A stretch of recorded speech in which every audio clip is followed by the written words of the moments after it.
මේ උතුම් ධර්මදේශනයේ ප්‍රඥා නාලිකාව තුළින් විසිරුවා හැරීමට ප්‍රචාරය කිරීමට ධර්ම දානය සිදු කිරීම සඳහා ආර්.එම්. ධනංජය සිරිවර්ධන මහතා සහ රංජිකා බණ්ඩාර මහත්මිය දායකත්වයේ දරලා තිබෙනවා. උතුම් වූ ධර්ම දානයෙන් ජනිත වන මහා පුණ්‍ය ශක්තිය පස්යාල කලල්පිටිය අංක 70කින් බී නිවසේ සිට මීට වසර කිහිපයකට පෙර මිය ගිය ආර්.එම්. සිරිවර්ධන මහතාට සහ විමලා සිරිවර්ධන මහත්මිය යන දෙමාපියන්ට නිවන් සුව ප්‍රාර්ථනා කරන අතර මහනුවර මාවිල්මඩ පාරේ අංක 24 නිවසේ පදිංචිව සිට මීට වසර කිහිපයකට පෙර මිය ගිය එච්.එම්. සුරවීර බණ්ඩාර මහතාට සහ සුමනා පද්මිනී බණ්ඩාර මහත්මිය යන දෙමාපියන්ට ධර්ම දානයෙන් ජනිත වන කුසලෙන් උතුම් වූ නිර්වාණ අවබෝධයේ පිණසම හේතු වාසනා වේවා. දැනට නිවසේ රෝගාතුර වී සිටින අයට ඉක්මන් පූර්ණ නිරෝගී සුවය ලැබී චිරජීවනයේ සැලසේවා කියලා බලාපොරොත්තු වෙනවා. එසේම වේවා කියලා ආශිර්වාද කරනවා.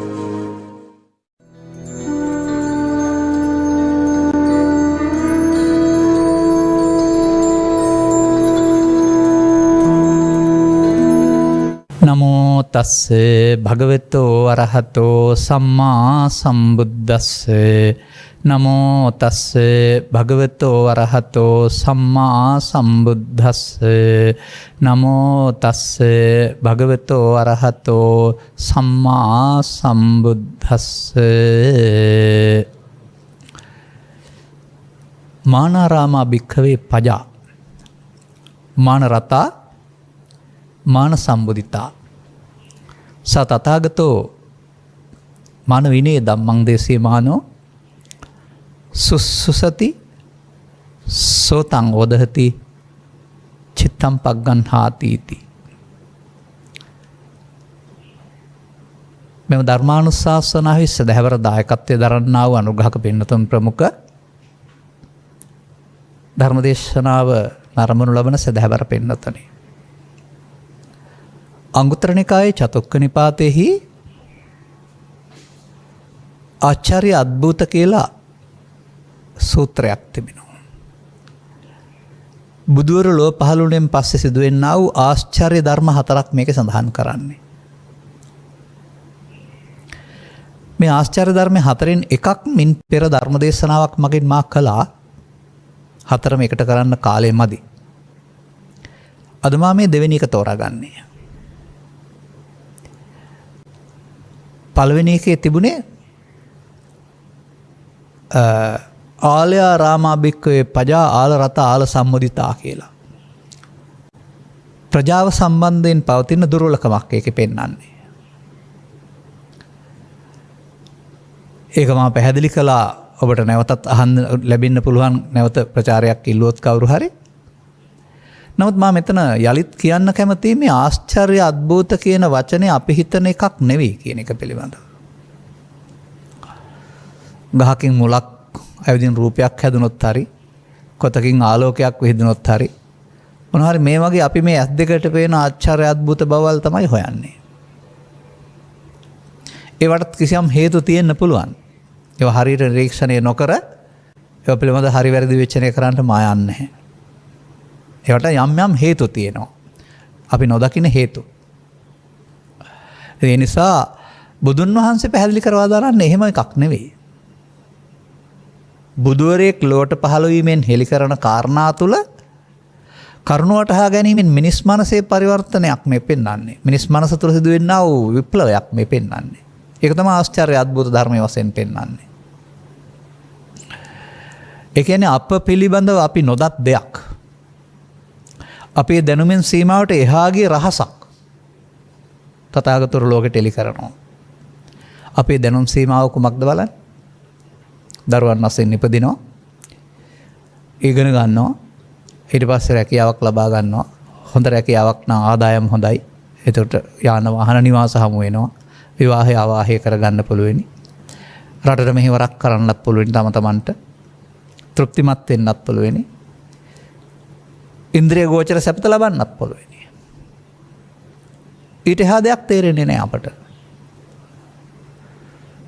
මේ වැඩේ අනන්ත සංසාරයේ මෙහෙම කරලා ඇති ඉවර කරගන්නත් බැරි වුණා වටහා ගන්නත් බැරි වුණා මෙතනින් ඉවර වෙන්නෙත් නැහැ කියන එක අපට තේරෙන්නේ නැහැ. නමුත් අපි පිළිගන්න ඕන සබ්බේ භයන්ති මච්චනෝ. සිල්ම සත්වයා මරණයට බයයි. යථාර්ථයේ සියල්ල අතහරින්න වෙන එක නමුත් අතහරිනවට බයයි.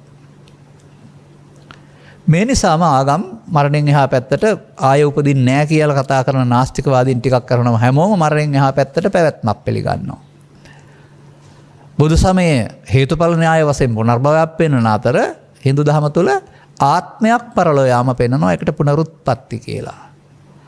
ආත්මයක් මරණින් අත සදාකාලික ස්වර්ගයට හෝ නිරේට හෝ යන එකක් පෙන්වනවා තවත් ආගම් වල. ඒ අපට පේන මට්ටමක් ඔය. නමුත් තථාගතවරු ලෝට පහළ වෙනවා කියන එකේ තේරුම මොකද්ද? තථාගතෝ භික්ඛවේ අරහං සම්මා සම්බුද්දස්ස අනුප්පන්නස්ස මග්ගස්ස උපාදේති. තථාගත සම්බුදුරජාණන් වහන්සේලා නූපන් මගක් උපදවලා දෙනවා. එතකොට ඒ වෙනකොට තිබුණ උපන් මගවල් මොනවද කියලා අපි හදාරන්න ඕන. ඒ උපන් මගවල් එලි කරන්න බුදුවරයෙක් පහළ වෙන්න ඕන නෑනේ. නූපන් මග මොකද්ද? මේක ඔබට හදාරන්න පුළුවෙනි බුද්ධ කාලීන ඉතිහාසය හදාරපුවම. ඒ කාලේ ජීවත් වෙන මිනිස්සුන්ගේ චරිතවල අනාගතයේ උන්වහන්සේ පැහැදිලි කරලා තියෙන හැටි අදාරපුවාම. ඒ තමයි උපන් මගවල්. මේ උපන් මගවල් තුල මිනිසා ආත්මාර්ථයේ මුල් කොටගත්ත නීතියවත් පිළිගන්නේ නැති පාපයට නැඹුරු වෙලා හිටියා.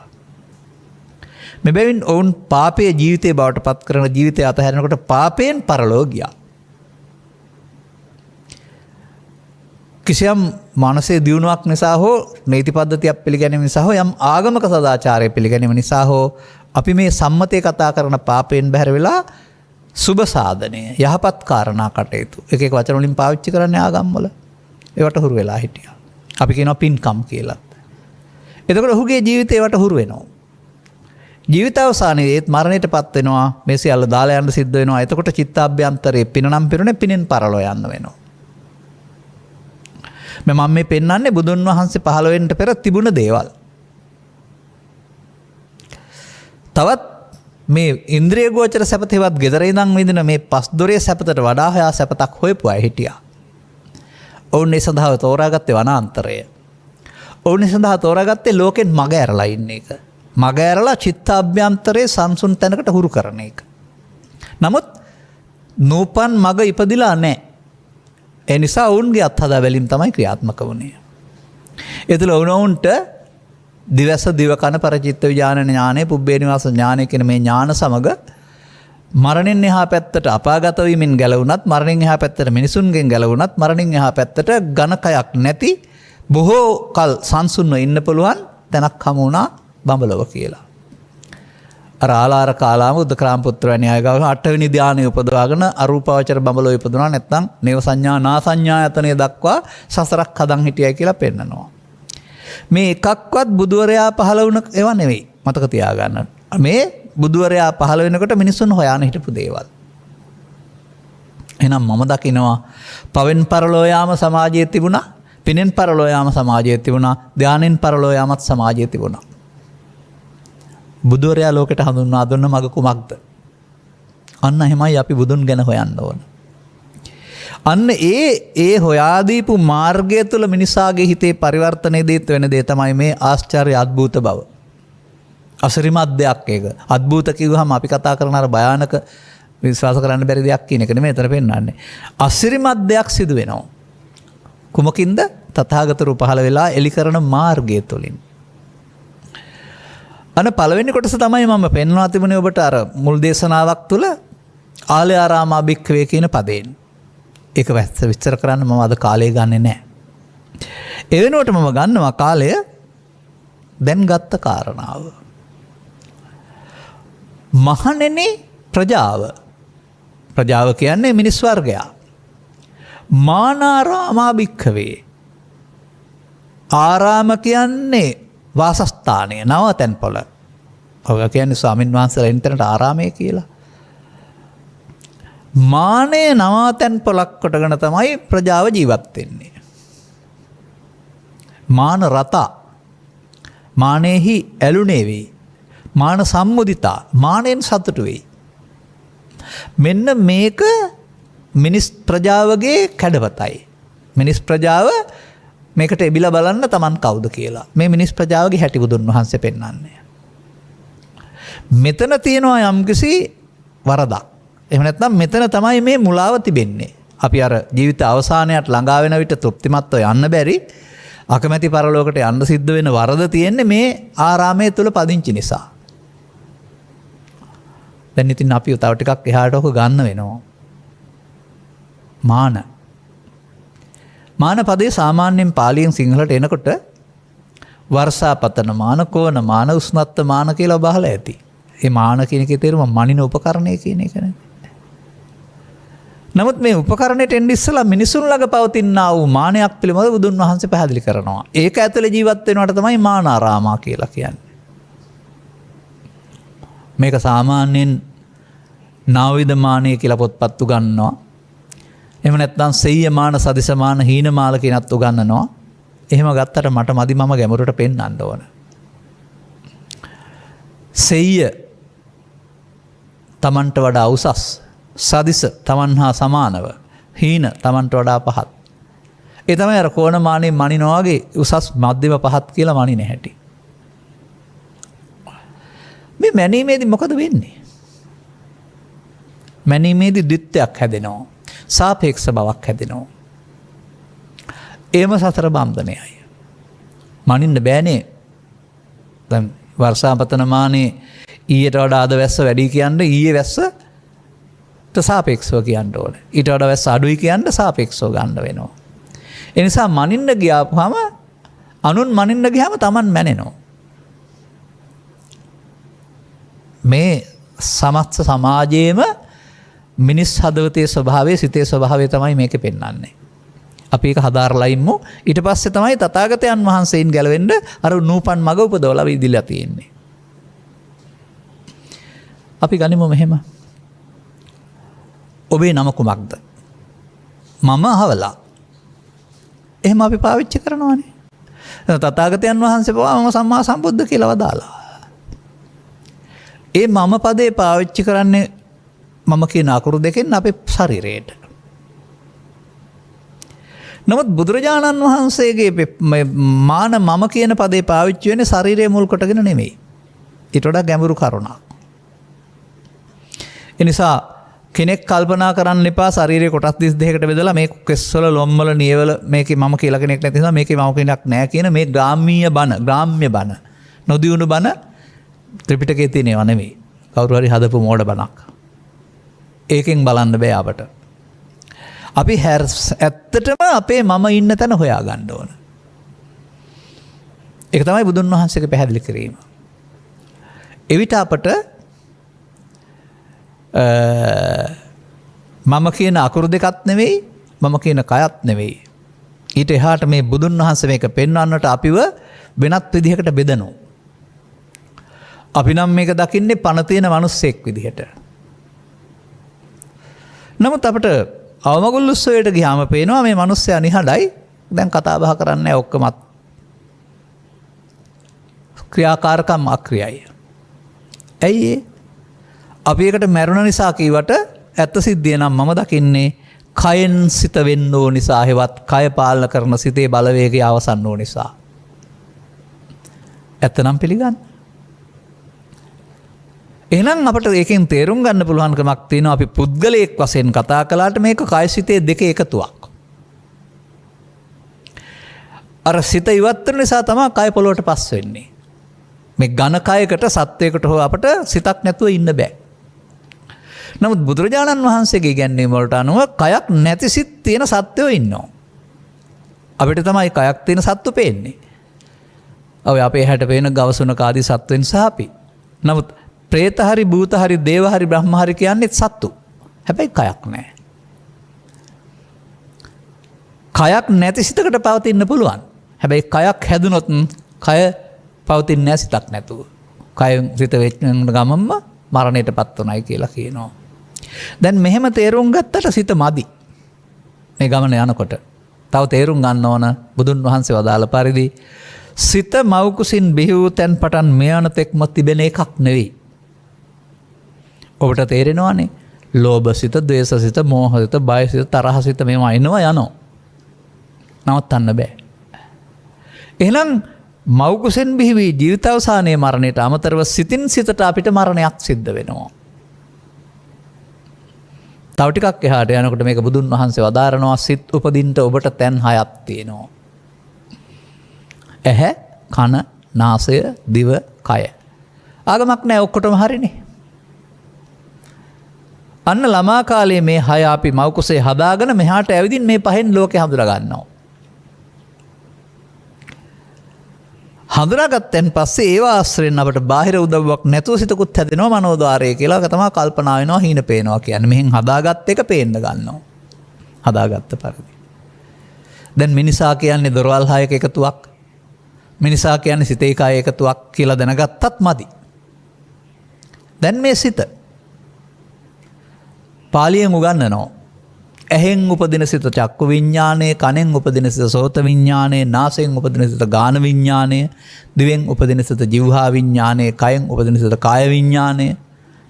ඒවට උදව් වෙනවා බාහිර අරමුණක්, රූපයක්, ශබ්දයක්, ගන්ධයක් උදව් වෙනවා මේක උපදින්න. උපදිනවා විතරක් නෙවෙයි මැරෙනවා ඒවා. දැන් මේ වෙනකල් ඔබට උපන් සිත් අද තියෙනවද? තරහක් ඉපදුනා, බයක් ඉපදුනා, ආදරයක් ඉපදුනා, වෛරයක් ඉපදුනා. අද කො ඒවා? සිතට ඉන්න බෑ. ආවන යන්න ඕන. නමුත් තව ටිකක් එහාට ගියාපුවම තේරුම් ගන්න පුළුවන් වෙනවා මේ සිත් ඇසෙන්, කනෙන්, නාසයෙන්, දිවෙන්, කයෙන් හට ගන්නා වූ සිතෙන් සිතට මාරු වෙන ගමනක් අපි මේ යන්නේ. ඔබ දැන් මේ මහපාරට ගිහින් ගමනක් යන්න පාදේ මාරු කරමින් පයෙන් පයටට යන්නේ. පාද දෙකක් තුල ඉන්නේ යන්න ගත්තාම කවුරු හරි. හැම විටම එක පාදයක් තියෙන්නේ. අනිත් පැත්තට මාරු කරලා තියෙනවා. අන්න ඒ වගේ අපි මේ සිතින් ජීවිතේ වෙනස් කරලා බලුවොත් එහෙම අපි අතීතේ නැහැ, අනාගතේ නැහැ. දැන් තමයි ඉන්නේ. දැන් ඔබ නම් අප දෙස බලාගෙන සිටිනවා, එහෙන් ඔබට අරමුණක් ඒවි. නැත්තම් සවන් දීගෙන සිටිනවා, කනෙන් අරමුණක් ඒවි. ඒ තමයි දැන් සිදුවෙන සිද්ධිය. මෙන්න මෙහෙම කල්පාන්තයක් ගියත් බුදුරජාණන් වහන්සේ මේ දැන් සිදුවෙන සිද්ධියක් විතරයි ලෝකේ තියෙන්නේ කියලා තේරුම් කරන්න උත්සාහ කරනවා. ඒක අපතල සිදුවෙන ආකාරය තේරුම් ගන්න අනිත් අය කොහොම කරගත්තත් අපට ඒක විසඳන්න බෑ. එහෙනම් මොකද වෙන්නේ? ඇසෙන් සිතක් උපදිනවා, අවශ්‍යතාවය කරලා නැසෙනවා. කනෙන් සිතක් උපදිනවා, අවශ්‍යතාවය කරලා නැසෙනවා. නාසයෙන් සිතක් උපදිනවා, අවශ්‍යතාවය කරලා නැසෙනවා. මෙසේ සිතෙන් සිතට අපි අර පාදයෙන් පාදයට ගමනක් යනවා වගේ සිතෙන් සිතට යනවා. එහින්ද බුදුන් වහන්සේ මේ පිළිබඳව ඉගැන්වීමක් කරනවා අංගුත්තර නිකායේ ඒකක නිපාතය තුල. නාහං වික්කවේ අඤ්ඤං ඒක ධම්මම්පි සමනුපස්සාමි. මහණෙනි මම බුදු ඇසින්වත් දකින්නේ එකම දහමක්. යං ඒවං ලහු පරිවත්තං යත ඉදං චිත්තං හටගත්ත ගමන් වේගයෙන් නැසෙන දෙයක් සිත තරම්. එනම් බුදුන් වහන්සේ ස්වභාවයෙන්ම සිත නැති වෙන දෙයක් කියලා පෙන්වලා තිබෙනවා. එහෙනම් සිත කොහෙද තියෙන්නේ නෙවෙයි. ඇසට ගැටෙනකොට සිත හට ගන්නවා. කනට ගැටෙනකොට සිත හට ගන්නවා. නාසයට ගැටෙනකොට ගන්ධය මිලව සිත හට ගන්නවා. ඒක හේතු කීපයක ඵලයක්. හටගෙන අවශ්‍ය කාර්යය කරලා නැතෙනවා. එක හේතුවක් නෙවෙයි, හේතු කීපයක ඵලයක්. මේ අප පිළිබඳ විවරණයක්. මම නම් ත්‍රිපිටකයේ සූත්‍ර දේශනා දකින්නේ මෙන්න මේ විස්තරය. බණ කියලා වෙන මොකවත් නෙවෙයි දකින්නේ. ලෝකේ කතාන් කල්පනා කළාට බුදුරජාණන් වහන්සේ ගහක් යට වෙලා ඉනගෙන මිනිස්සු වෙන්න කතන්දර කිය හිටියයි කියලා ජාතක පොතේ නෑ. ජාතක පොතේ තියෙන කතන්දර වල ධර්මයේ තාම හොයාගන්න බැරි වෙලා ඇත්තේ අපට. මේ අප පිළිබඳව ගැඹුරින් විවරණයක් කරලා අපි නොදන්න පැත්තක් පෙන්නලා මේ නුඹ ළඟමයි මේ දුක උන් හදාගන්නේ, නුඹයි මේ දුකින් මිදෙන්න ඕන කියලා, නුඹයි මේ දුකින් මිදෙන්න ඕන කියලා තථාගතයන් වහන්සේ කරුණු පැහැදිලි කරන්න ඔබ යොදා ගන්නවා. ඔබ යොදාගන්නේ ස්ත්‍රී වශයෙන් හෝ පුරුෂයා වශයෙන් හෝ ගිහියා වශයෙන් හෝ පැවිද්දා වශයෙන් නෙවෙයි. ඊට එහා ගිය සිත සහ කය දෙකක එකතුවක් වශයෙන් සහ ඊට එහාට කරන විවරණයක් වශයෙන්. දැන් මම මේ මාන ආරාමයේ හොයන්න යන්නේ. මතක තියාගන්න. ඒකයි මේ යන පාර. මානේ නැමැති ආරාමේ පදිංචි වෙලාද ඉන්නේ කියලා බලන්න. එතකොට තමයි ඔබේ චරිත ලක්ෂණය පෙන්වන්නේ. දැන් මොනවද අපට හමු වෙන්නේ? ඇසට රූපය, කනට ශබ්දය, නාසයට ගන්ධය, දිවට රස, කයට පහස. බොරුවක් නෙවෙයිනේ. සිතට අරමුණ. මේ අරමුණ තුළ සිදුවෙන දේ බුදුරජාණන් වහන්සේ අපට විවරණය කරලා පෙන්නනවා. ඒක තමයි බුදුදහමේ අභිධර්මය. අර පොතේ උගන්වන චිත්තචෛතසික පාඩම් කරන එක නෙමෙයි මම මේ පෙන්නන්නේ. ඔබේ ඇස තුල, කන තුල, නාසය තුල අපි නොදන්න දෙයක් සිදු වෙනවා. ඇසට නම් රූපය හමු වෙනවා. රූපය අපි හඳුනා ගන්නවා හතුරා හෝ මිත්‍රා වශයෙන්. ඒ නිසා අපි විඳිනවා රූපේ. හතුරා වශයෙන් නම් සැප දුක් වේදනාවක්, මිත්‍රා වශයෙන් නම් සැප වේදනාවක්. ඒ මොහොතේ විඳින්නේ එතකොට ඒ රූපේ. විඳින්න විතරක් බෑ. හඳුනන්නත් ඕන. විඳීමේදී සැප දුක් උපේක්ෂා වශයෙන් සිද්ධිය වෙන් කරන එක රූප සංඥාවක් වශයෙන් හැඳුනනවට කියනවා සංඥා කියලා. විඳින්න ගියාම ඇලෙනවට හා ගැටෙනවට කියනවා සංකාර කියලා. චේතනා කියන වචනේ පාවිච්චි කරන්නේ ඒකට. දැන් මේ රූප අරමුණ වේදනාවෙන් ඉඳ සංඥාවෙන් හඳුනා සංකාරයෙන් බැඳී කරගත්ත කර්තව්‍ය එක එක්කෙනාට වෙනස්. කවදාවත් සමාන වෙන්නේ නැහැ. ඒ සිදුවන ආකාරයෙන්ම වාර්තා කිරීම විඥාන නැමැති හඳුනාගෙන සිටේ බලාපොරොත්තුවයි. විශේෂයෙන් දැන ගැනීම කියලා කියන විඥාණයට. නිසා ඇසේ අරමුණ තුල රූප වේදනා සංඥා සංකාර විඥාන පහක් හටගෙන කර්තව්‍ය කරලා නැතෙනවා. එක ටිකක් වෙලා දිගටම තියෙනවා නම් චිත්ත වීති කියලා කියනවා. අපි සද්දයක් ඇහෙනකොට ඇහෙන් මාරු වෙනවා කනට සිත.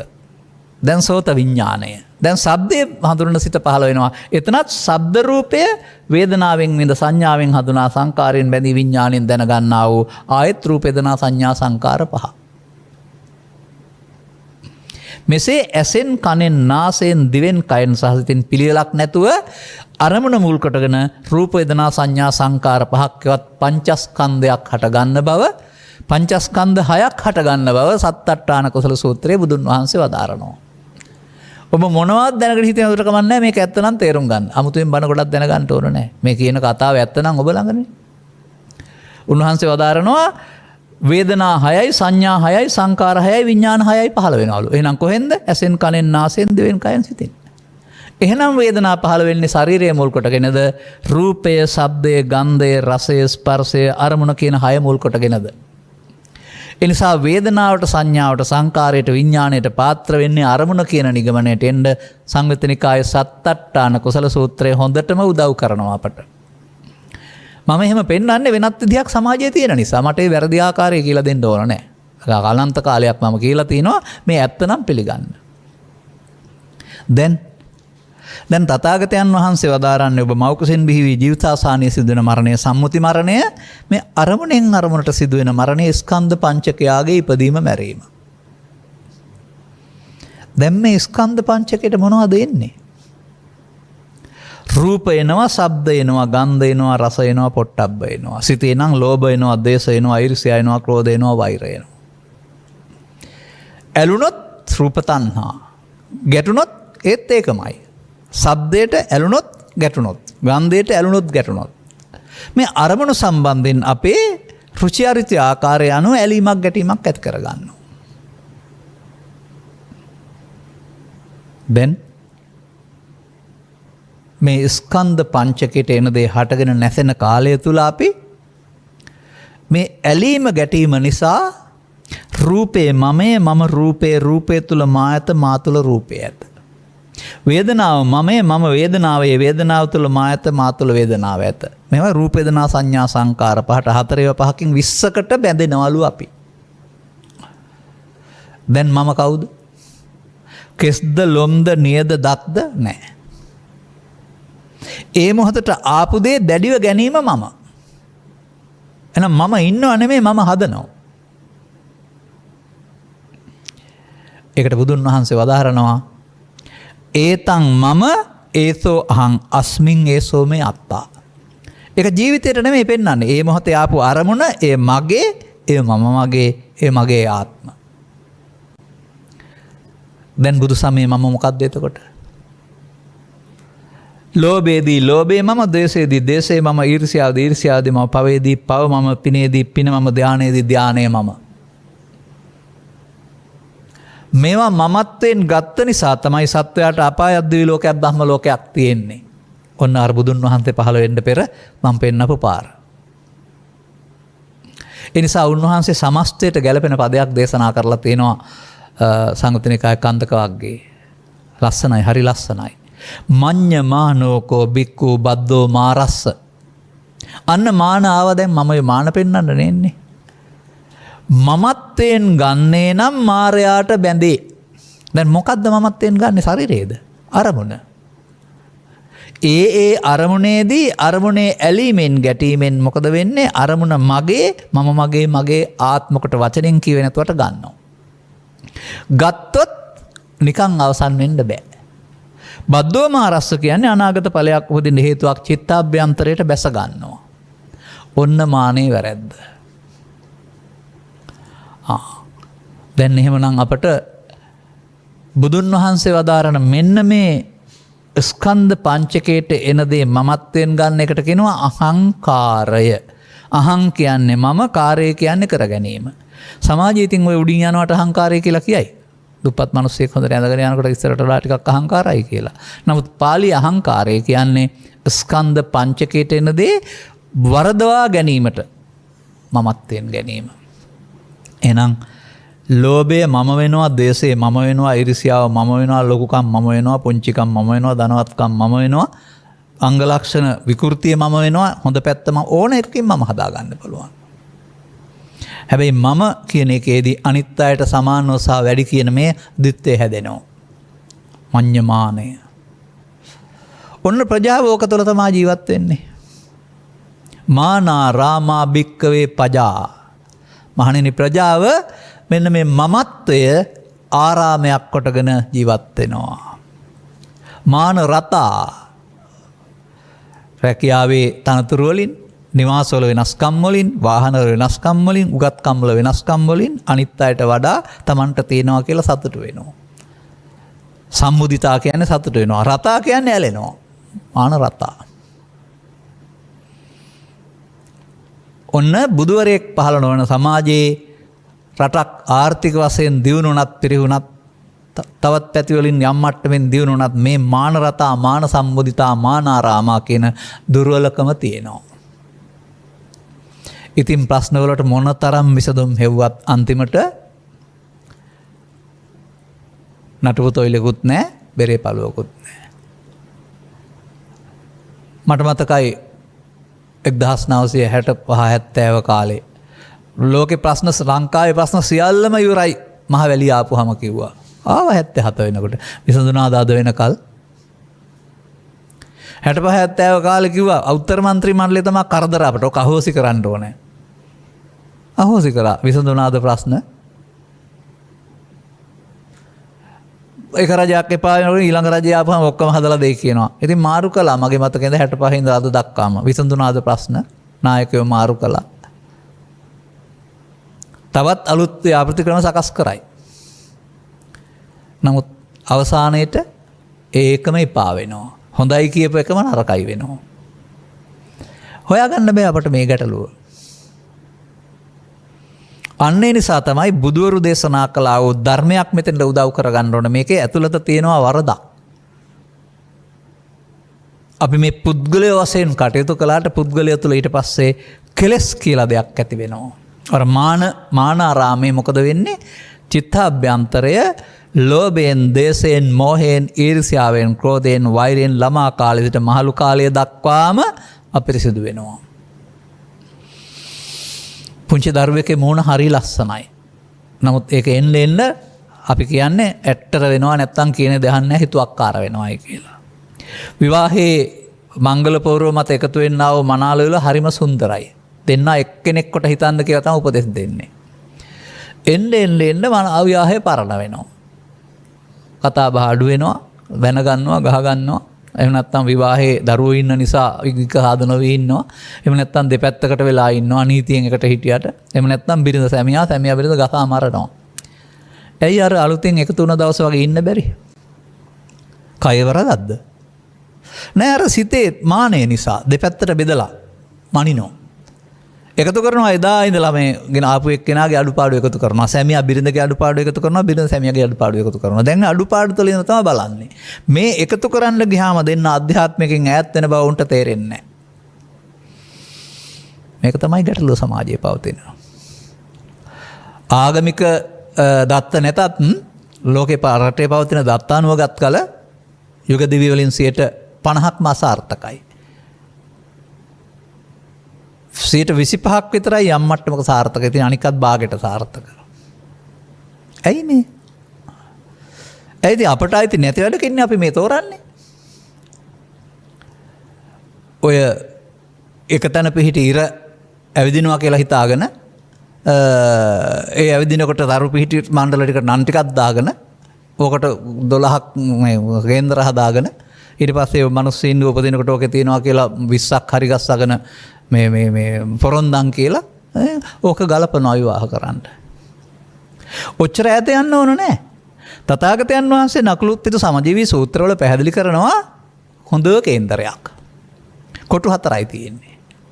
මෙන්න මේ කොටු 4 ගලපා ගන්න පුළුවන් නම් ඔය ගහමරා ගන්න එක දික් අසාද වෙන්නේ කොවා හිටින්නේ නැහැ. ඒක ගලපා ගන්න බෑ ඒ අයට.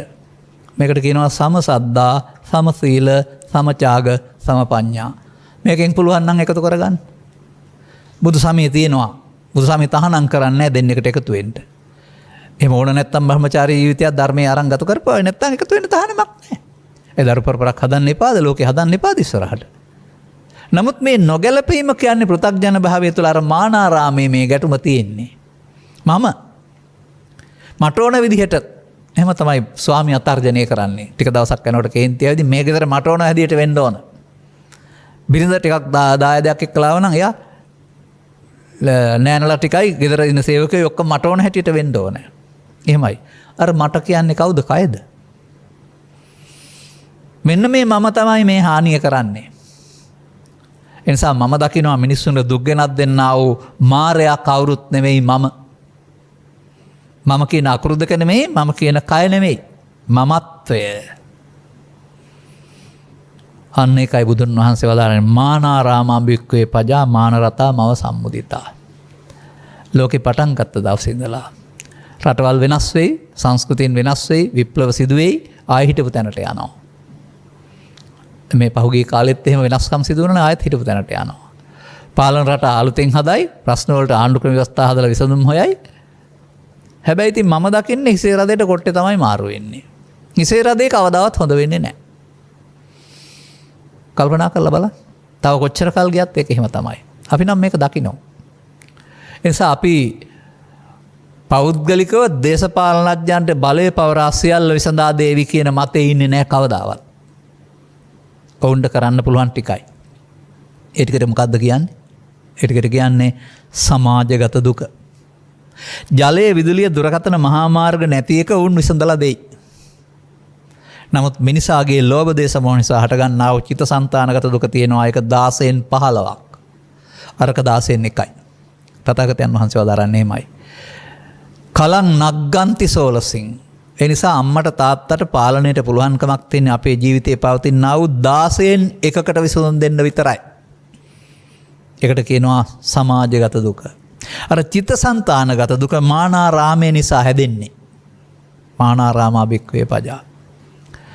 අන්න බුදුන් හොයාගන්න ඊට පස්සේ එහෙනම් අපාය යන්න, දිව්‍ය ලෝක යන්න, බ්‍රහ්ම ලෝක යන්න නෙමෙයි. මේ ජීවිතේ අතහැරෙන දවසට අතහරින්න බැරි එකක් නිසා පරලෝකත හරි එල්ලෙන්න තියෙන කාරණාව වළක්වා ගන්නට මම නැමැති පුස්ස බිඳින එක. මම කියන්නේ දැන් සාමාන්‍යයෙන් ඔබ දැකලා දෙන පුහු පොල් කියලා જાතියක්. ලෝකෙට gediya තියෙනවා බින්දට මොකුත් ඇතුලේ නැහැ. ඒ වගේ මේ මම පුස්සක්. නමුත් ඒක පෘථග්ජන පුද්ගලයාට පුස්සක් නෙමේ. මානාරාමා භික්ඛවේ පජා මානරතා මාන සම්මුදිතා. දැන් මොකද තථාගතයන් වහන්සේ කරනවායි කියන්නේ? සා තථාගතෝ මාන විනයේ ධම්මං දේශියමානෝ. ඔන්න ආශ්චර්ය අద్భుත බව එනවා. තථාගතයන් වහන්සේ ලෝක පහළ වෙලා මානයේ හික්මවා ගැනීම සඳහා ධර්ම දේශනා කරනවා. දැන් ඔබ කොහොමද මේක කරන්නේ සමාජයේ?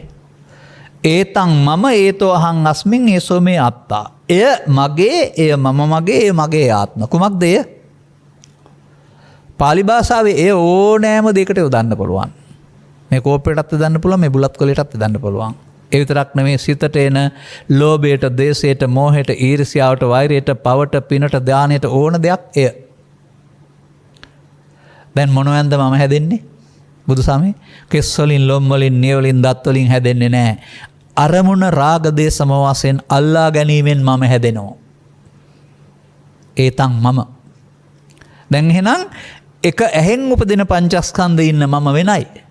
කනෙන් උපදින පංචස්කන්ධෙට වෙන මම කෙනෙක් ඉන්නේ. නාසයෙන් උපදින පංචස්කන්ධෙට වෙන මම කෙනෙක් ඉන්නේ. ලෝභයේදී ලෝභය මම, ද්වේෂයේදී ද්වේෂයේදී මම, ඊර්ෂ්‍යාවේදී ඊර්ෂ්‍යාවේ මම බුදුන් වහන්සේ වදාරන්නේ එහෙමයි. ස්වාමීනි මම කියලා කියනවා කොපමණකින්ද මම වටපත් වෙන්නේ? මේ රාද අහන්නේ අපි වෙනුවෙන්. රාදය යමෙක් ගාව තණ්හාව තියනවද? තණ්හාටමයි මම කියන්නේ. රාදේ යම් කෙනෙක් ගාව ලෝභය, ද්වේෂය, මොහ, ඊර්ෂ්‍යාව තියනවද? ඒකටයි මම කියන්නේ. මේ ත්‍රිපිටකයේ තියෙන වචන මම කියන්නේ. ඒ මම හඳුනාගත්තේ නෑ නේද ඔබ? බලන්න. තණ්හාවට මම කියනවා නම් බුදුන් වහන්සේ වදාරනවා තණ්හා සූත්‍රයේ මිනිස්සුන්ට රූපයට ඇලීම රූප තණ්හාව, ශබ්දයට ඇලීම ශබ්ද තණ්හාව, ගන්ධයට ඇලීම ගන්ධ තණ්හාව, රසයට ඇලීම රස තණ්හාව, පොට්ටබ්බයට හෙවත් ස්පර්ශයට ඇලීම පොට්ටබ්බ තණ්හාව, මනෝද්වාරික ලෝභ දේශ මොහයන්ට ඇලීම ධම්ම තණ්හාව. දැන් තණ්හාවට මම කියන්නේ එහෙනම් අපිට මමත්වයන් හයක් තියෙනව නේද මේකේ? මෙන්න මේ මමත්වය තමයි ලෝකෙත් එක්කලා ගැටුම් ඇති කරන්නේ, බය ඇති කරන්නේ කියන එක ඔබ දන්නේ නෑ නේද? මඤ්ඤමානෝකෝ බික්ඛු බද්දෝ මමත්වයෙන් ගත්තොත් සසරක් හැදෙනවා. බද්දෝ මාරස්ස කියන්නේ අනාගතයට සසරට බැඳෙනවා. මාරයට බැඳෙනවා කියන්නේ මරණය පැත්තට යනවා කියන එක. එහෙනම් බුදුන් වහන්සේ පහළ වූ සමාජය තුළ මිනිසා දියුණු වෙනවා. වනාන්තරගත ගිනි පාවිච්චි කරපු සත් මිනිසා, දඩයම් යුගයේ හිටපු මිනිසා වඩා හොඳ හොයනවා. හොයන්නේ කොහොමද? දිවත් වෙන්නෙම දඩයම් කරලා. නමුත් ඒ දඩේමට උන් එකතු කරනවා සාර ධර්ම ටිකක්. සතෙක් වතුර බොනකොට මරන්න හොඳ නැහැ. පැටියෙක් ඝාතනය කරන්න හොඳ නැහැ. ගැබ්බරව ඉන්නකොට ඝාතනය කරන්න හොඳ නැහැ. අන්න තව ටිකක් හොඳ හේව්වා. මෙහෙම තමයි මේ මිනිස් සමාජය අද දක්වා හොඳ හොයාන ඇවිදින් තිබෙන්නේ. නමුත් ඒ හොඳ හොයාන එන එකේ පව නරකයි පින හොඳයි කියලා එතෙන්ට එනවා. නමුත් පින හොඳයි වුණාට පිනේ ඇලෙන එක තුල බුදුන් වහන්සේ පහළ වෙනකොටත් ඒක තිබුණා. ඒකෙත් සසර ගමන ඇරුණාම, ඒකෙත් මානාරාමයේ ඇරුණාම නිදහස නැහැ. අනුප්පන්නස්ස මග්ගස්ස නැති නිසා මේ කාම ලෝකෙට එහා ගින් සිත ඇතුලේ සංසුන් සෝයක් හොයාගත්තාම එතෙන්ට ඇලෙනවා. ඇලිලා පරලෝ යනවා බඹලෝ පැත්තට. ඒකෙත් මානෙ තියෙනවා. ඒකේ මානෙ මේක නෙවෙයි. මේකේ සක්කාය දිට්ඨිය මානෙ, අරකේ මාන උද්දච්ච අවිද්‍යාව. රූප රාග මාන උද්දච්ච අවිද්‍යාව, අරූප රාග මාන උද්දච්ච අවිද්‍යාව. අර මාන තියෙන්නේ රූප රාගයට, අරූප රාගය. අපිට තියෙන එක නෙමෙයි. අපි ගැන හොයන්න ඕන නැහැ. එතන බුදුන් වහන්සේ මාන විනයේ ධර්ම දේශනා කරන්නේ මේ මානය හික්මවා ගන්න. අන්න දේශීය මානයේ බුදුරු ලෝකට පහළලා මේක දේශනා කරනකොට ඇහෙනවා. සුස්සති. හරි ලස්සන වචනයක් මේක. ඇහෙනවා සහ අහනවා අතර පරතරය තේරුම් ගන්න. ඔබ කාර්යාලයේ වැඩ කරමින් ඉන්නවා ගෙදර. ඔබේ මව හෝ බිරිඳ ගුවන්විදුලි යන්ත්‍රය විකාශනය කරලා රූපවාහිනිය බණක් අහමින් ඉන්නවා. එතුමේ ඉඳගෙන බලන් ඉන්නව නැත්නම් අවධානය ඔබටත් සද්ද වචන දෙක ඇහෙනවා.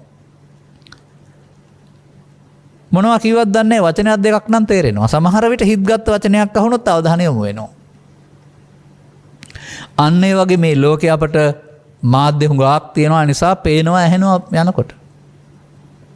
ඒතර ගණන් ගන්නෑ අපි. නමුත් සුස්සති වෙලා බුදුන් වහන්සේ මේ පැහැදිලි කරපු කාරණා ඔබ පිළිබඳ විග්‍රහයක් නේ. ඔබේ කාය පිළිබඳව ගැඹුරින් විග්‍රහයක් මේ කතා කරන්නේ. එහෙනම් ඒක ඇහෙනකොට අවධානය යොමු වෙන්නේ නැද්ද? සුස්සති. සුස්සති පස්සේ ඊට පස්සේ සෝතං ඕදහති. ඔන්න කන යොමු වෙනවා. ඇහැ වෙන සද්ද ඇහිම වෙනයි, කන යොමු වීම වෙනයි. ඒ නිසා කන යොමු කරන්න ඕන බණ අහන්න. කන යොමු කරන්නේ නැතුව බණ අහන්න බෑ. එතකොට තමයි අපිව ගැඹුරෙන් තේරෙන්නේ. එතකොට ඊට පස්සේ මොකද වෙන්නේ? ඒ සඳහා සිත යොමු කරන්න පුළුවන් වෙනවා. මොකටද? මානාරාමය, මාන විනය සඳහා. දැන් ඉතින් මේ මානාරාමය තමයි සංසාරේ හදලා දෙන්නේ. පාපයේ මම කොටගත්ත පුද්ගලයාට පාපයෙන් පරලෝ යන්න පුළුවන්. පාපේ උපාදානයෙන්. එනිසා ඒකට නිර්මාණය වෙනවා සතර අපාය කියලා දුගතිගාමිත්වයක්. එකයි කෝක හරි. පිනෙන් මානෙ හදාගත්ත පුද්ගලයාට පිනෙන් පරලෝ යන්න පුළුවන්. අඩු පිනට අඩු දාණයට, මධ්‍යම පිනට මධ්‍යම දාණයට, ඉහළ පිනට ඉහළ දාණයට මිනිසුන් අතර සහ දෙවියන් අතර. පුණ්‍යමානෙන් හමු වෙන භවගාමිත්වය මිනිසුන් අතර සහ දෙවියන් අතර 7යි ස්ථාන. මේක යටපත් කරලා ගිහින් හදාගත්ත මානයක් තමයි අර රූප රාග සහ අරූප රාග කියලා කියන්නේ. ඒකට රූපී බඹතල සහ අරූපී බඹතල. මේ තමයි මානයේ ප්‍රභේද. මමත්වයේ ප්‍රභේද. සංසාරය කියන්නේ මමත්වයේ ප්‍රභේදවලට. එනම් මමත්වයේ ප්‍රභේදයට අයිති කිසියම් දෙයක් කරලා නිර්වාණය ලබන්න බෑ කියන එක බෞද්ධයෝ කවදා හරි තේරුම් ගන්න ඕන. ඒකෙන් කියන්නේ හොඳ වැඩ එකක්වත් නවත්තන්න එහෙම කියලා. මේ මානය තුළ තියෙනවා වචනයක්. අන්නේ වරද කුමක් වශයෙන්ද තථාගතයන් වහන්සේ වදාරලා තිබෙන්නේ? වදාරලා තිබෙන්නේ ස උපාදානස්සකෝ අහං වච්ච උත්පත්තිං පඤ්ඤාපේමිනෝ අනුපාදානස්ස. වච්චගොත්ත පෙරියාජිය මම මේ සත්වයින්ට උපාදාන සහිත තාක් කල් උත්පත්ති පනවනවා. උපාදාන රහිත වන දවසට උත්පත්ති පවනන්නේ. උපාදානය කියන එක බුදු සමය උගන්වන්නේ හරි දෙයක් කියලාද? නෑ, වරදක්. මොනවද බුදුන් වහන්සේ පහළකට උත්පත්ති තිබුණේ? සතර අපා උත්පත්තියට ගියා පවේ උපාදානය. කාමසුගතේ ඉපදුනා පිනේ උපාදානය. බඹලෝ ඉපදුනා ධානයේ උපාදාන. උත්පත්ති නෙමෙයි ඔක්කොම. අන්න මේ ස්කන්ධ පංචකය තුළ තියෙනා වූ මානය දුරු කරගන්නට බුදුරජාණන් වහන්සේ මාන විනයේ මානේ හික්මවා ගැනීම සඳහා ධර්ම දේශනා කරන්නේ. ඉතින් අපට ස්කන්ධ පංචකය තේරෙන්නේ නැතුව, හික්මවා ගන්න හැටි තේරෙන්නේ නැතුව, බණ අහන්න නැතුව කොහොමද භාවනා කරන්නේ? මං අහන්නේ. ඔය රටේ තියෙනවා බණ මුකුත් අහන්න නැතුව භාවනා කරන ඒවා. එතකොට අපි වාගේ දෙයක් කරනවා. ආගමක් වාගේ දෙයක් කරනවා. එහෙම නැත්නම් බුදුන් වහන්සේ පහළ වෙන්න පෙර ආලාර කාලාමල උද්දකාරමල කරපු දේවල් වෙන නමකින් අරගෙන අපි කරනවා. වෙන ඇඳුමකින් ඉඳගෙන. ඔය වලට තාපසයෝ කියනවා, අපිට භික්ෂු භික්ෂුණී උපාසක උපාසිකා කියනවා. නමුත් යන්නේ අත්තකලමතාන යෝගයෙන් නම් නමට විතරයි අර වචන ටික. ඒ නිසා බුදුවරයෙක් පැහැදිලි කරලා දාලා වූ ධර්මයේ තේරුම් ගත්තම ඒ ධර්මයේ තුලයි මේ ආශ්චර්ය අద్భుත බව ඇති වෙන්නේ. මේක තමයි ආශ්චර්ය අద్భుත බව. ඔහු වෙනස් වෙනවා. මේකට මොකද්ද පෙන්වන්නේ? මොකද්ද මේ මාන විනය සඳහා ධර්මය?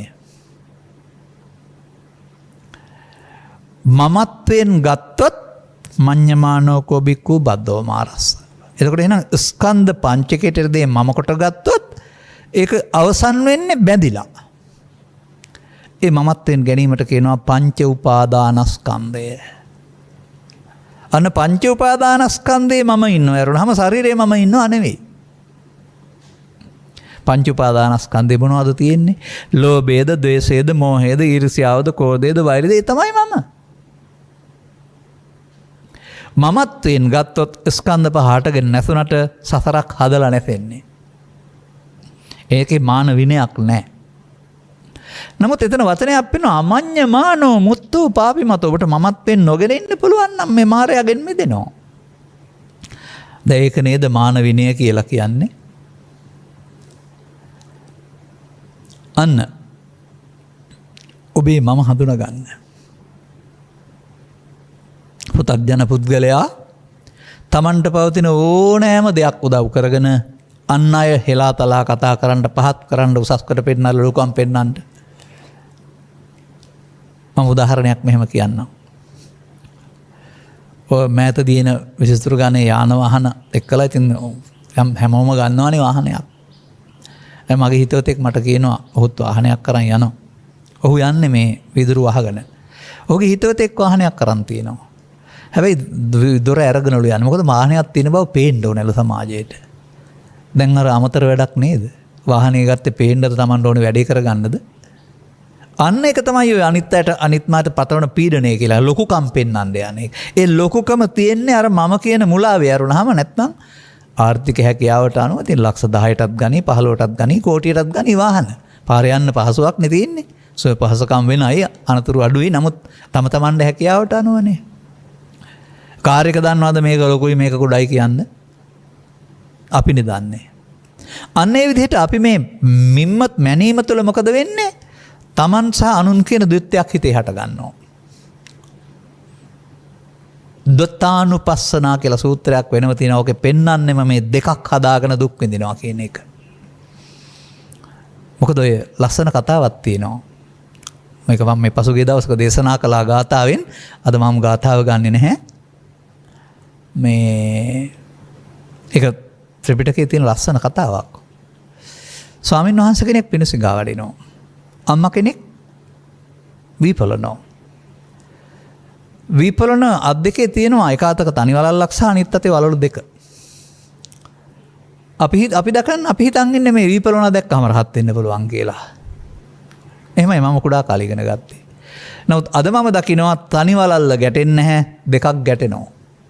එයා දකින්නේ ඒක තමයි. තනි වලල්ලේ ගැටුමක් නැහැ, දෙකක් ඇටවිට ගැටෙනවා. ඔබ දකිනවාද ඔබේ සිත තුළ කල්පනා කර කර ඉන්න වෙලාවට තරහෙන් පැහැෙන වෙලාවට ඔබ සහ තරහකාරයා ඉන්න බව. නින්ද යන්නේ නැතුව කල්පනා කර කර ඉන්න වෙලාවට ඔබයි තව කෙනෙකුයි ඉන්න බව. මෙයා තමයි දෙවැන්නා. මෙයාත් එක්ක ඔබ හැමදාම සටනක්. සැනසෙල්ලක් නැහැ. ස්නායු ශක්තිය පිරිහෙනව ඇරුණාම නිදා ගන්න නැතුව එළිය වෙනකන් නිදිමරනව ඇරුණාම අර දිත්තේ මේ අවුල හටගන්නේ කියන එක තේරුම් ගන්න. මේ දෙවැන්නා කවුරු කියලාද පෙන්වන්නේ? මානය නැත්නම් තණ්හාව.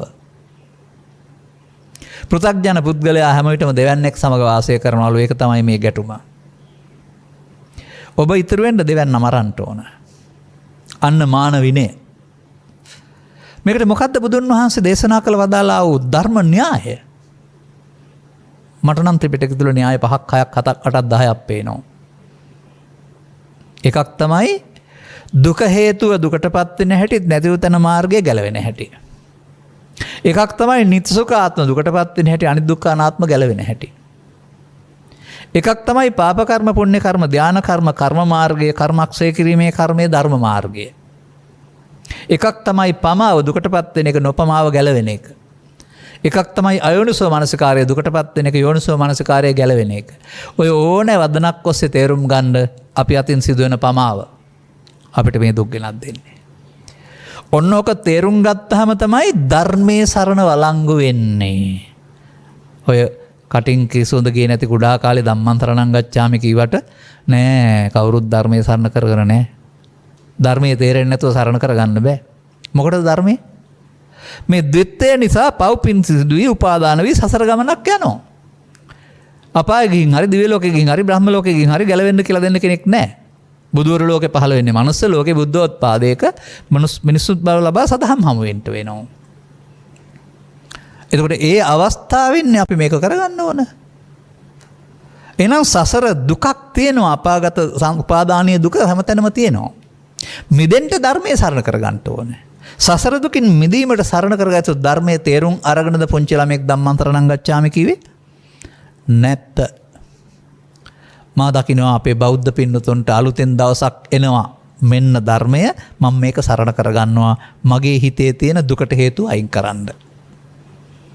අන්න එදාට බෞද්ධ උපාසක උපාසිකා, භික්ෂු භික්ෂුණී කියන නම් වලට අදාළ අර්ථය ක්‍රියාත්මක වෙයි. දැනට ක්‍රියාත්මක වෙන්නේ නාමයේ විතරනේ බහුතරයක. එනිසා අපිට මේ ජීවිතය තුළ අර 16න් එකක සැනසීම සඳහා අවශ්‍ය සම්පත් රැස් කරගත යුතුයි. වෘත්තීය හැකියාවක් තියෙන්න ඕන. කයක් ලැබුණ, ඇඳුම් පැළඳුම්, නිවාස අවශ්‍යයි. සඳහා පහසුකමක් ලබා ගන්න ඕන.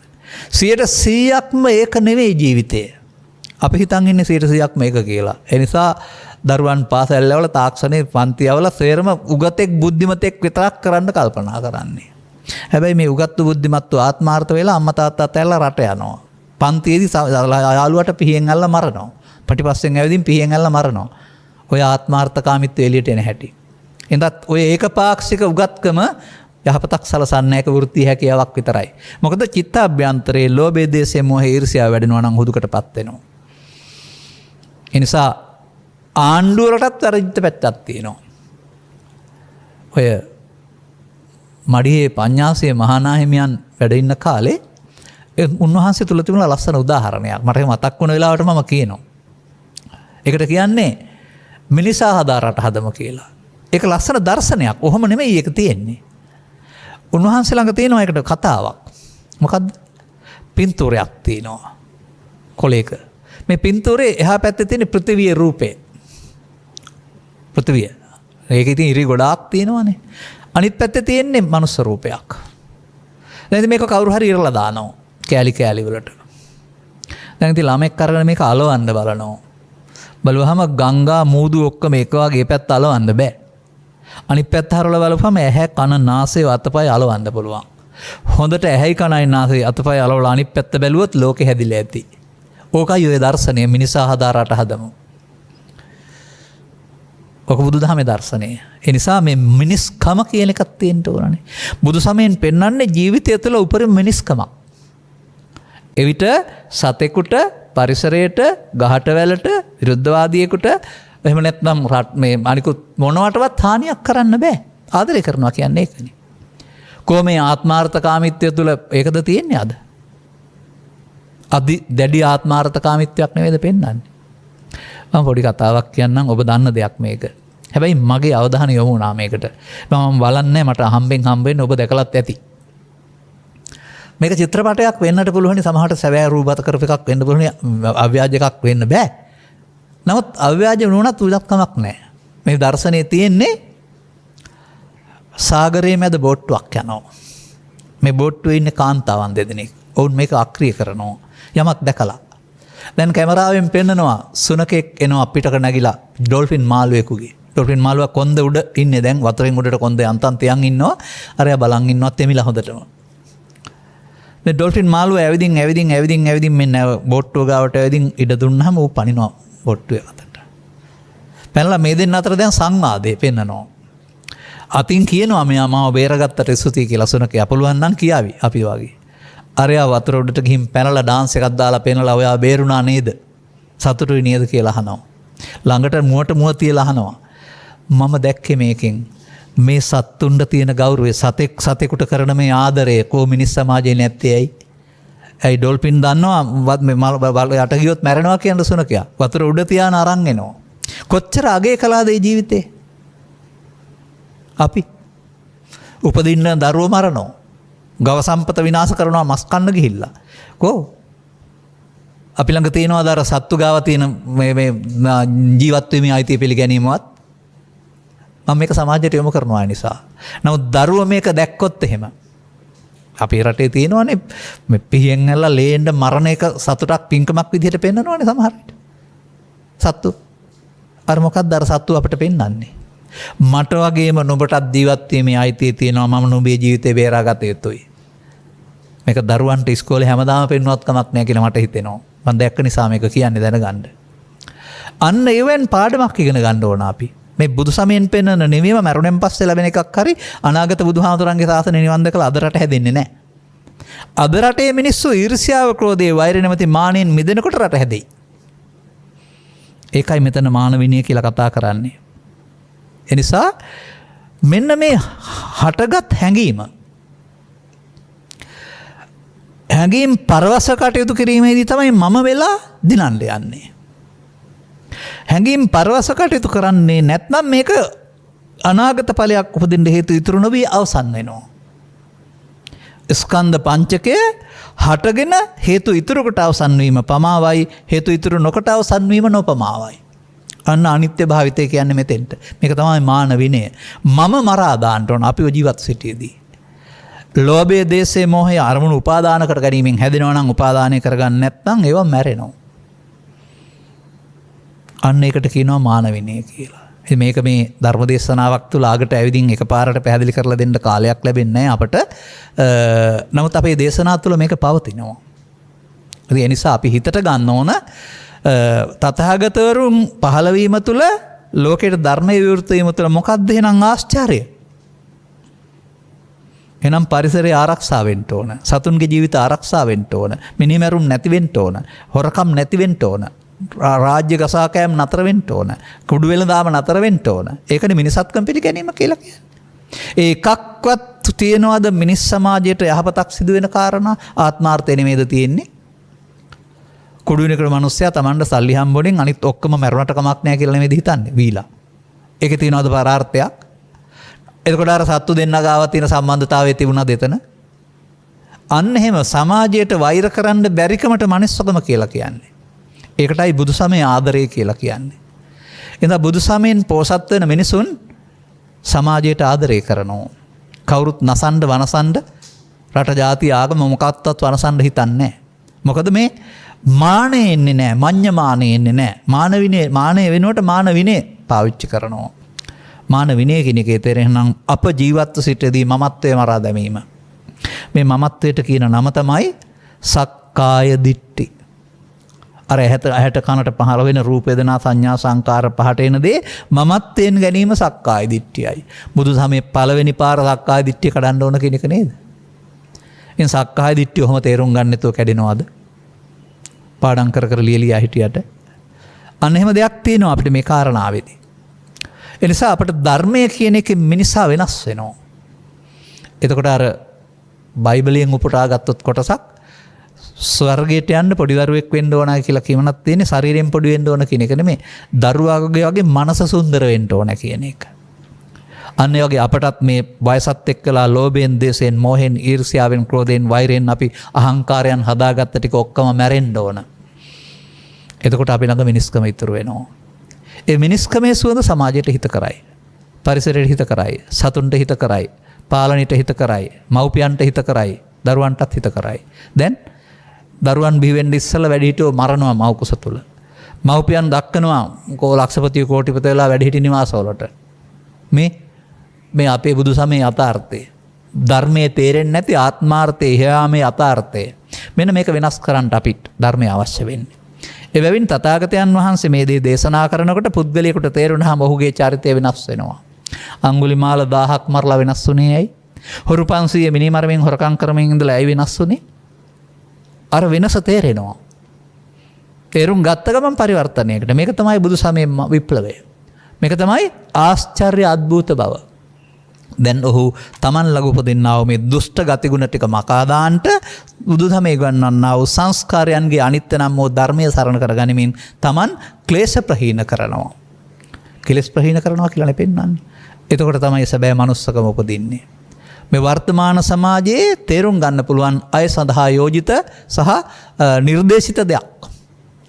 අනුකම්පිත ප්‍රතිපදාවකට යාමට මෙම කරුණු පැහැදිලි කිරීම උපනිශ්‍රේවා හේතු ආසනාව වේවා කියන ප්‍රාර්ථනය කරමින් සවන් දුන් නරඹන හැම දිනාටම ධම්මස පාදා ගන්නට ගෞතම බුදුන් වහන්සේ එලි කළා වූ මේ ආශ්චර්ය අద్භූත බව ප්‍රයෝජනට අරගෙන නිවන සැනසෙන ජීවිතයකට පත් වෙන්නට මෙම කරුණු පැහැදිලි කිරීම හේතු ආසනාව වේවායි කියන සුභාශිංසනයේ ප්‍රාර්ථනය කරමින් මම ධර්මානුශාසනාව මෙතකින් අවසන් කරනු ලබනවා. අද මෙම ධර්මානුශාසනාව ප්‍රඥාරූපී වාහිනියෙන් දේශනා කරවාගෙන විකාශනය කිරීම සඳහා ආර්.එම්. ධනංජය සිරිවර්ධන මහතා සහ රංජිකා බණ්ඩාර මහත්මිය සදහැවර දායකත්වයේ දරා තිබෙනවා. ඔවුන්ගේ අරමුණු අතර පස්යාල කලල්පිටිය අංක 71 බී නිවසේ සිට මිට වසර කිහිපයකට පෙර පරලොස්සපත්වන්ට යෙදුනා වූ ආර්.එම්. සිරිවර්ධන මහතා සහ විමලා සිරිවර්ධන මහත්මිය යන දෙමව්පියන් ගේ ගුණ ගෞරවයෙන් සිහිපත් කිරීම සහ අවශ්‍ය නම් පින් අනුමෝදන් කරන නිවන් සුව ප්‍රාර්ථනා කිරීමයි. මහනුවර මාවිල්මඩ පාරේ අංක 24 නිවසේ පදිංචි සිට පරලොස්සපත්වන්ට යෙදුනා වූ එච්.එම්. සුරවීර බණ්ඩාර මහතාට සහ සුමනා පද්මිනී බණ්ඩාර මහත්මිය යන දෙමව්පියන්ටද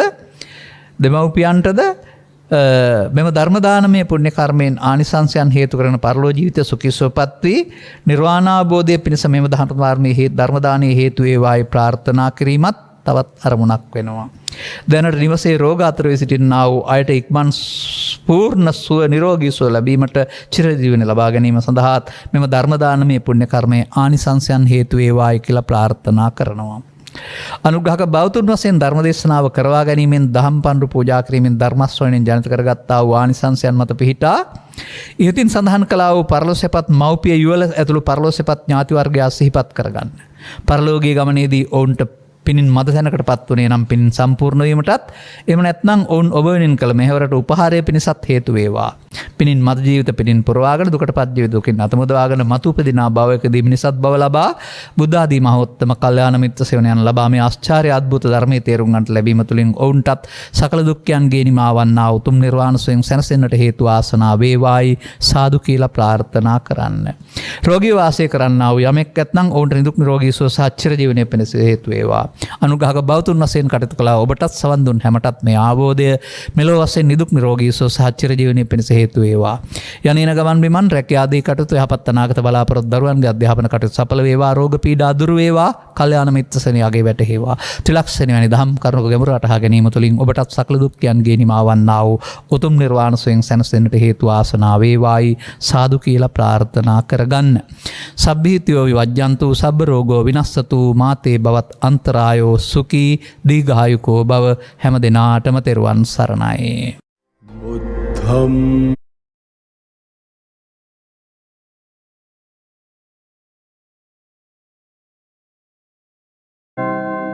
දේශක්ඛයෝ නිබ්බානං